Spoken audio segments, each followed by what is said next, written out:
I'm Frania Shelley-Grielen, and I'm excited to be sitting here with the amazing Dr. Ian Dunbar, veterinarian, animal behaviorist, dog behavior guru, and founder of Serious Puppy Training. I'm excited to be able to ask you a couple of questions. You know everything about me. Yeah. I've been following you for a long time. And I'd like to thank you and start saying that you are an inspiration, not just for the work that you do with dogs and with behavior. I do use your work in the classes that I teach and the training that I do, but you're a real professional and you are really an inspiration for how you handle people professionally. So I really wanted to thank you for that. I also wanted to ask you to talk a little bit more about that. I remember watching a lecture where you once talked about your inspiration for working with people being a syringe. No, that's not the inspiration. That's what keeps me calm. Yeah. Because, you know, so much of dog training or the dog professions is about people training. Because a lot of people say, you know, I became a dog trainer so I don't like people. And I think, well, you're in the wrong profession. So much of it is you're talking to a person who doesn't know what to do. They're not stupid, they just don't know what to do, and when you suggest things they can't evaluate the information. They're not dog trainers. And they can occasionally say things which are just downright nasty or silly. They'll think that hanging the dog's the thing to do. And you don't want to lose them. You don't want to lose them. And if you upset them or are nasty to them or belittle them, they will distance from you, so your knowledge is now useless to help this dog. So in essence, it's you that's euthanized the dog because you haven't got the people skills. So I tell people, never take the bait. If someone doesn't care what people say, you smile and nod. And what I visualize when I do this is a little syringe of euthanol floating over their heads, and that is the danger if I upset this person or don't get through to them. That's what makes me so patient. And when I'm looking at dog trainers or veterinarians, I see a massive syringe. You know, what's their client base a year? So this is an incredible thing that you do. I also wanted to ask you started to talk a little bit about the kind of people that work in this profession earlier. As animal experts, people, as behaviors, we're people. And when we meet other people's animals, a lot of animal people expect there to be some kind of an instant intimacy when it comes to the animal. They don't really watch enough of the people with the animals to be able to judge a situation that's going on. Why do you think that that is the case? Why do we kind of rush to this relationship that doesn't exist when we're trying to evaluate a relationship that exists between owner and pet? Yeah, I think it's difficult for people to understand the basics of animal behavior, and people simply don't see. So like I'm thinking of some dog training on TV where it's so obvious the trainer does not see that this dog is stressed. The trainer sees the dog is not acting the way they want, but would interpret it as say, oh, this dog's being dominant. No, this dog is so stressed, and it's you that's stressing it. And you do not go to, I think my grandpa, you know, summed it up best. He left school when he was 12, but he was a pretty smart, common sense guy and farmer. And he said, to touch an animal is an earned privilege. It's not a right. And that really stayed with me. And people are too hasty to just approach and touch an animal. And they don't like that if they don't know you and haven't been thoroughly socialized. Now, if a dog is thoroughly socialized and bomb-proof, doesn't matter what the person does, the dog's okay, but that ain't most dogs. Most dogs are marginally socialized, and so a person they don't know approaching, and especially reaching for and over the top of their head, is going to stress them a lot. And so I think it's, you know, people do not observe the animal, they do not observe the person, and they push their feelings on the animal and on the person. They make it about them. Yeah, without thinking. See, I always, you know, if I'm working, I watch the dogs, you know, because I was a trained observer. That's what I did, you know, for 10 years, science. But I also ask the owner, then, what sort of dog would you like? What would you like the dog to do? What would make you happy? And they choose. I don't say, right, you will do this. You know. Now with puppies, I just get on with it because the time is short. I think I do know best, but I tell them, you stop me anytime if you don't want to do this or what have you, and we'll do it your way. But otherwise, let's move along really quickly and handle these puppies and train these puppies and get them right, because you've only got a few weeks to do it. Cool. So speaking of trainers, we often say with dogs, first you're going to look at the medical, rule out the medical, then look for training, and then last you go to behavior. And that's good advice, right? Because we want to make sure that our dogs are healthy, they have good training before we even start talking about behavior issues. I would say no, it's not. And this to me is someone speaking who's not a veterinarian. Well, Okay. I am a veterinarian. Yes, you are. And I know that so few behavior and training problems are due to medical conditions. It's so rare, it's Right. ridiculous. And so the notion of let's take the dog to have him checked out medically, no. If you've got the experience, you look at this animal and you can see what he's doing that's upsetting the owners. Or I just ask the owner, I say, what's your dog doing that's upsetting you? And you have to repeat it several times, and then eventually they say, well, he jumps up on people, and then how do you like him to greet people? Right. Or whatever it is. So ask the owner, what is the dog doing? Then ask the owner, how would you like him to act? Then train the dog. And to me, there's no distinction between training behavior. It's all the same. Okay, fair enough. Yeah. I think when we're talking about that, though, you know the natural behavior of the animal. And if someone knows the natural behavior, then at least they have it as a touchstone. But there are some kind of behaviors which might be, let's talk about cats. Inappropriate elimination, right? Number one reason for surrendering these animals. Tough stuff to work with. And this inappropriate elimination, it's usually due to litter box maintenance most of the time, or the wrong size litter box, or other types of stuff. But what, when you get to the communication with, you see, you're talking about, a problem's now happened with an adult cat, and then he's now missing the litter box, they say, as if a cat could ever miss. Have you ever watched a cat eliminate? I mean, that's so accurate, it's ridiculous. I would say the problem is, and it's a huge problem, like I started a nationwide animal behavior hotline in the 80s, and it was free nationwide, and we got written up in the National Enquirer, so we're getting 700 calls a day, and tens of thousands of calls over a few months, and 25.4% of the calls were cat litter box problems. If we knew it's a cat caller, 51.2%. So basically, to be a cat behavior counsellor, you only have to learn how to deal with one problem, and you can solve over half the problems. And I would say the problem is there isn't a cat owner that's litter box trained their cat. All they did is put down a litter box, and the cat uses it naturally because they want a substrate where they can bury the feces. But there was no training of the cat. So how do you litter box train a cat? It's simple, whether it's a kitten, whether it's an adult cat, whether it's an adult cat with a problem. Exactly the same as whether it's a puppy, an adult dog you've rescued, or an adult dog with a problem. When you are away from home, you can find the animal in a long-term confinement area with a bedroom at one end and a litter box at the other. So for dogs it would be horizontal, for cats it would be vertical. Okay. So upstairs we have the bedroom, and we have the playroom, down the bottom we have the litter box.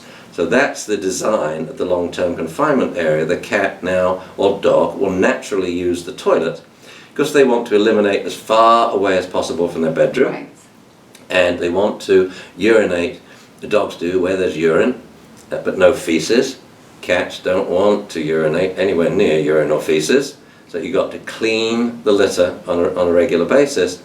But most importantly, the cat needs to be trained. Always the most important aspect of training, the maxim in training is reward the animal for getting it right.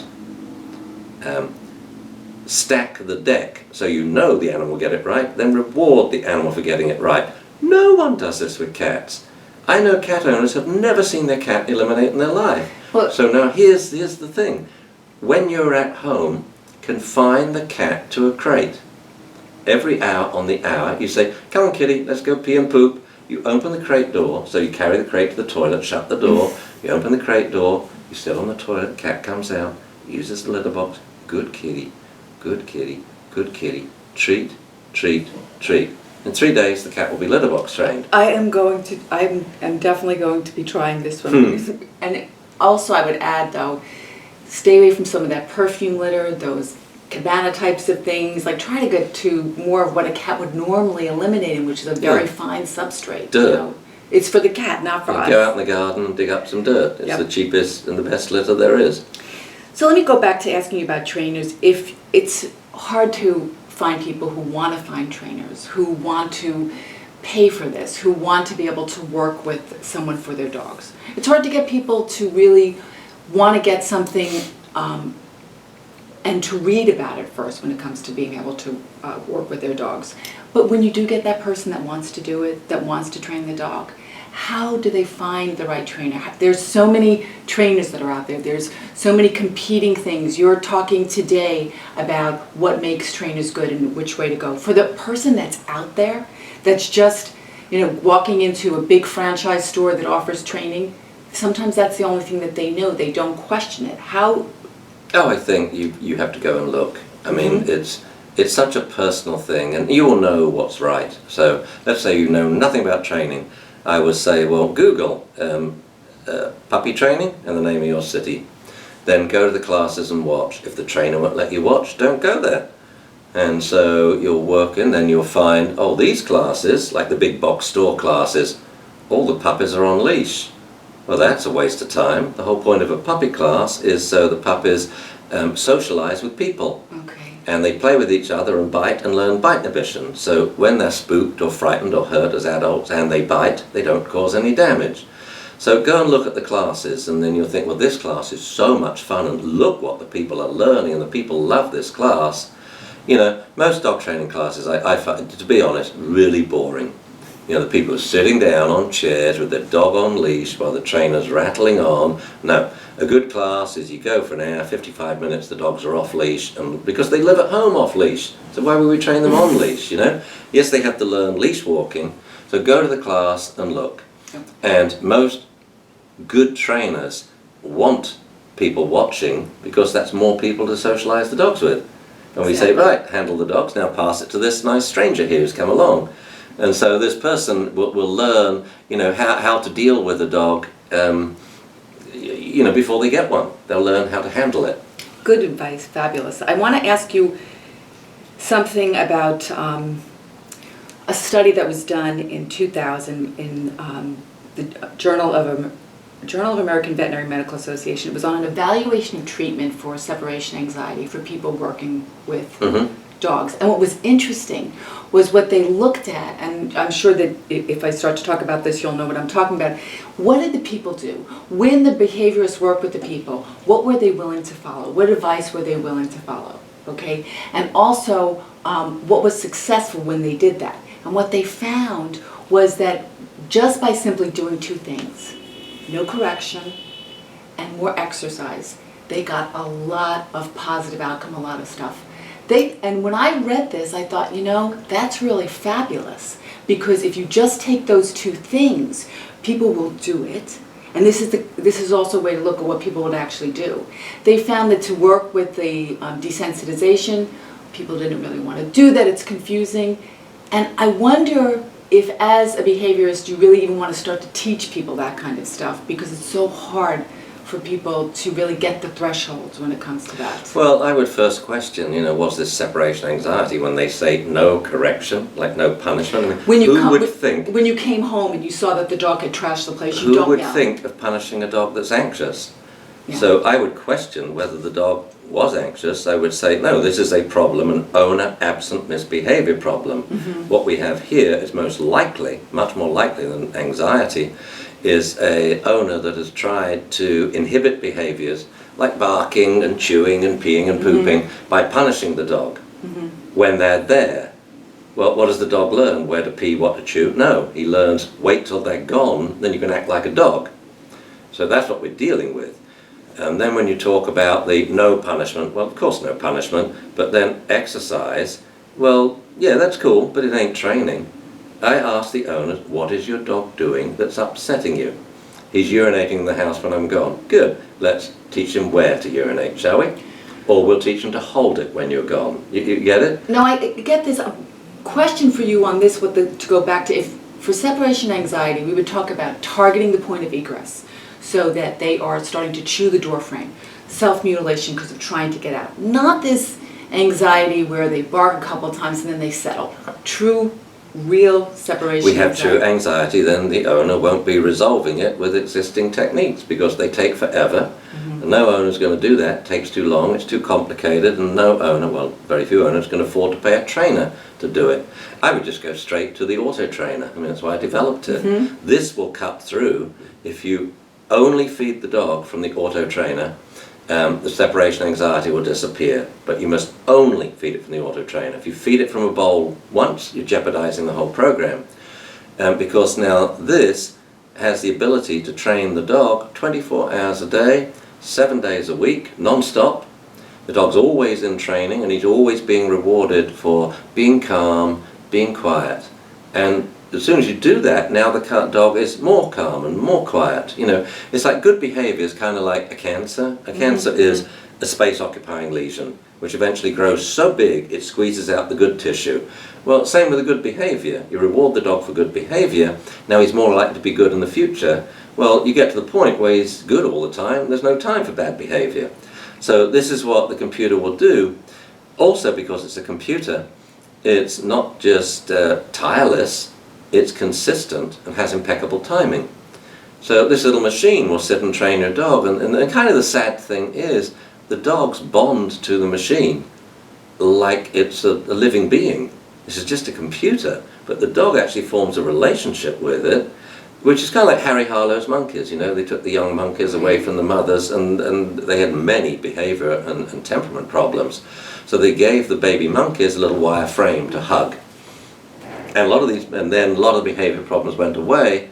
But the sad thing was they would rather hug this wire frame, this wire fake mother, than eat. They gave them the choice. Sure. Do you want to hug or eat?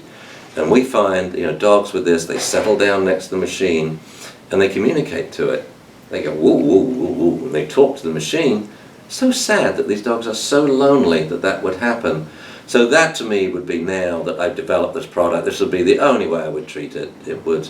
You could, though, do some drug if it truly is anxious. Now you have to prove this first, and you would prove this by the distribution of behavior, the distribution of pacing, the distribution of barking or destruction, which you can do with the bark activity collar, because an owner absent misbehavior will not misbehave when you're there. When you leave, an explosion of activity, then he sleeps in the middle of the day, then increase in activity before you come home, none when you're home. Right. But separation anxiety, as soon as you get up in the morning, the dog knows it's a weekday and you're going to work, and he starts to misbehave, and it stays high all day long. So that's the diagnostic. Is it anxious? Because the owner doesn't know. The owner's not there. Right. The owner always says, oh, he's anxious, he's doing this, he's chewing the door. No, he could be quite happy chewing the door. He wants to sit in the garden. So with your auto trainer, I'm listening to this, and I'm thinking this is great actually to start using before the owner leaves. And because it's much easier to keep the energy down rather than to take it down once it's gone up. So the owner can observe the way the dog is acting. The dog starts to get nervous when the owner's there. I worked with someone with this, and I also gave them, you had said once something about you could get the biggest bang that you could get in change in behavior would be to hand feed. And so, not to feed from a bowl. Right. Yeah, because there's two aspects to hand feeding. One is you hand feed. The other is the leftover food at the end of the day. So you hand feed to teach obedience, you hand feed for classically conditioned, so your dog likes children and men now. But the leftover food you moisten till it turns to mush, and you stuff it in Kongs and freeze it. That's the other aspect of it. And you see, if we could get a dog to eat food from the Kong when we're away from home, it will knock out the separation anxiety. Right. But we can't. So you have to teach dogs to eat from the Kong or eat from the auto trainer when you're home. Before they start to get there, and then you can keep them, and it's a much calmer thing. And they were willing to do that, and that worked. Giving people things, and I think this is my question, is that when you're working with people, you have to, and this is the thing that I find so inspiring, along with everything that you say, but that's amazing, is that you are amazing at being able to get through to the people and how to work with the dogs. You have a PhD in animal behavior. I have listened to your lectures, I have listened to your videos. You don't throw that around, use these big words. You're really about communicating, and even when you talk about your bite categorization, you always crack me up because I'm a behaviorist myself, and you always make fun of, oh, we're going to have this classification and that classification, but you're right in how you really look at things in a more holistic way. And keep it simple. We're working with people who are not behaviorists and do not have PhDs, and it could be children. So I always view my client, no matter who they are, and in all seminars, that there's a little 5-year-old girl in the audience, and that's who I'm talking to at that level. So I'm using some quite big words, but by and large I'm communicating in simple English. So like tomorrow I do the vet seminar. It'll be really simple. They're vets, they don't know any of this stuff. Today is for trainers, and it's a little higher level. This afternoon we'll go up a notch and talk about some issues which are really, I think cutting edge. But you've got to keep it simple, and you've got to be aware the client is not you. It's why I always ask them, what is the dog doing that's upsetting you? Because they are upset, that's why they've come to you. Right. They're not coming to you because the dog's upset. They're coming to you because they're upset because of something the dog is doing. So then I say, and what would you like the dog to do when you're away from home? I'd like him to settle down. Calmly, quietly, yeah, yep, we can do that for you. Here's how to do it. But we have to start when you're there. The thing with anxiety, they won't eat when you're gone. So we have to get them used to eating, and the neat thing about the machine is it actually trains the dog to eat. And it's just working at the dog the whole time. Which is amazing. And and once the dog takes the food, that's it. Because now when he gets it, when you're away, he's going to be lying down, and each bit of food rewards him for lying down, not pacing, for being quiet, not barking, and not chewing, because we're now lying down right next on your bed, right next to the machine. I want to ask you about some of the things that you say are on your mind, and the little things that you talked about. You talk about waiting till the age of 10 before you would start breeding, so you were selecting for longevity. I have to ask you about inbreeding. I have to ask you your feelings about line breeding. And I really... It's not line breeding, it's inbreeding. Okay, inbreeding. Right, but this... I mean, they call it line breeding, it's inbreeding. You should not have duplications in your pedigree. Yes. You should not be breeding a dog to a sister to the brother, a bitch to her father or grandfather. Absolutely. It's insanity, and it's craziness. Where we don't understand what breeding is about, and the value. And especially if you want to win in the show world, which is what breeding's all about. It's breeding for conformation, for looks. I mean, let's be real here. And you want to always breed out to a genetically totally dissimilar stock, but looks like the same as yours. So you want to breed out to a phenotype who is genetically, there's no reproductions whatsoever. And then you're going to get some hybrid vigor. So what you're going to breed in that one generation is a dog who not only looks good, he looks mega good. It's not reproducible. You can't breed from that dog and get the same thing. But it shouldn't be inbreeding. It's why we have the health problems. It's why we don't have the longevity. Totally agreed with you on this. And a question for you. You're British. And I think the British... I'm American too. You're Yeah. But I think that the British have more of an affinity towards welfare when it comes to animals. They seem much more progressive in a lot of the programs that they have. Question for you about Pedigree Dogs Exposed. That was a great documentary, had huge impact over there. Why don't we have that kind of a response to something like this in America? I don't know, because I put Pedigree Dogs Exposed, the documentary, and the study that started it, the Imperial College study. I blogged about it, and I thought everyone in America will go crazy about it. There was no reaction. When I said, look what breeders are doing, we're breeding dogs with no attention to health, or very little attention to health. Some breed clubs will say, oh, well, we have our dog tested for this and that and what have you. But essentially, you can't then be breeding dogs at 2 or 3 or 4 or 5. You know, whether you're testing for an eye anomaly or hips, I want to make sure they still work at 10. So I just say a simple change, like let's not breed male dogs till they're 10. We're going to change the dog's genes within a generation, because now 50% of the genes come from long-lived parent, the father's side, and if there were any single indicator of physical health and mental health, it has to be longevity. It's the simplest thing to select for, so rather than select for it, I would make it mandatory. What the kennel club should do worldwide, and they know it, is to say we will not register a dog unless the father was 10 years old, because we have to breed the bitch a little younger, so she's healthy, Absolutely. because we need to spay her. You can't have an intact bitch who's not getting bred. That's very unnatural and dangerous. But for a male dog, fine. And here's the deal, not only does he have to be out 10, his vet bill should have been 0 up till then, and he should know how to do it. But if not, why breed him? And it really makes a ton of sense. It's a simple solution. Very simple. Yeah, it's very simple, yeah. But didn't the RKC respond to pedigree dogs exposed? Didn't they start to look at stopping some of the inbreeding? That there was a response to that, wasn't there? Not in England, not here, but wasn't there?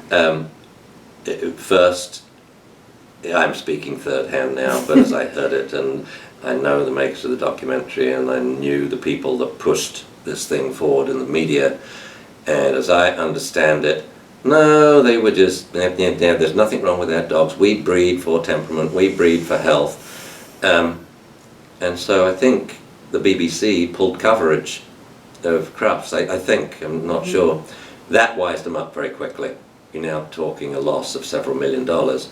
And then I think they start to pay attention, but it's not much improved. They're still breeding dogs, male dogs, when they're 2 or 3 or 4. They're not proven. Who know, you could breed a dog at 4, well, he's dead at 5 with cancer. So if you'd waited till 10, then you couldn't have bred him, you wouldn't have passed on those genes. It's so simple. And I think the other reason it's not done is, you see, there's really no need for longevity in conformation or working dogs.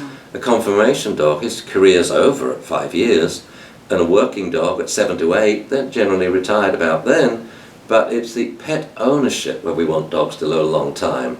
Once the dog's got up to 10, we want them to go on for another 4 or 6 years. And that's what needs to drive it. Pet owners need to say, sorry, unless you're breeding from a long lineage of long-lived dogs, we want a puppy with a life expectancy of 5 or 7, or for Cavalier King Charles, they could be dead at 2. Which is terrible. It's disgusting. Well, we need to, part of this, you talk about all the stakeholders in this process, but whether it's the veterinarians or the shelters or the trainers, it's so hard to really be able to get cohesive to educate people, not just about selecting the right breeders, but even the right breeds. When so many of the the bulldog, this is something, James Serpel says that if Monsanto made the bulldog, people would be out picketing. This is for us to continue to have, but it's true. But it's true. But when you think about this, that we continue to want these animals for their cute appeal. I love French bulldogs. I think they're absolutely adorable. But I wonder about our love affair with these dogs that are just, they're not healthy dogs, these brachycephalic dogs that have problems breathing and they can't walk. And the French bulldog is probably better off than the bulldog because it's a newer breed and it's not as popular. Once they start to get really popular, but that's the hot dog right now. Well, French bulldog, 4th popular dog now. Yeah, that's the hot dog. They're all over Manhattan.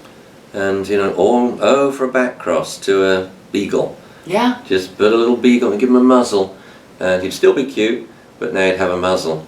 But it comes to the nitty-gritty that, I used to have a French bulldog who just recently died, and he was an incredible physical specimen. And his heart, what he could do, was just amazed me of any dog. He wouldn't stop trying, and he was very athletic, and he could do a lot of stuff. Now, of course, when it got hot, that's where he would overheat quickly, so you had to be careful. Short walks, and then you wouldn't walk without a water spray or an ice pack or something with him. The nitty-gritty, but then he suddenly died at 7 of lymphoma. But had he gone on, he would have been a good example of, he's got a few impediments from the breeding, like someone's thrown him at a brick wall, he's kind of squished in.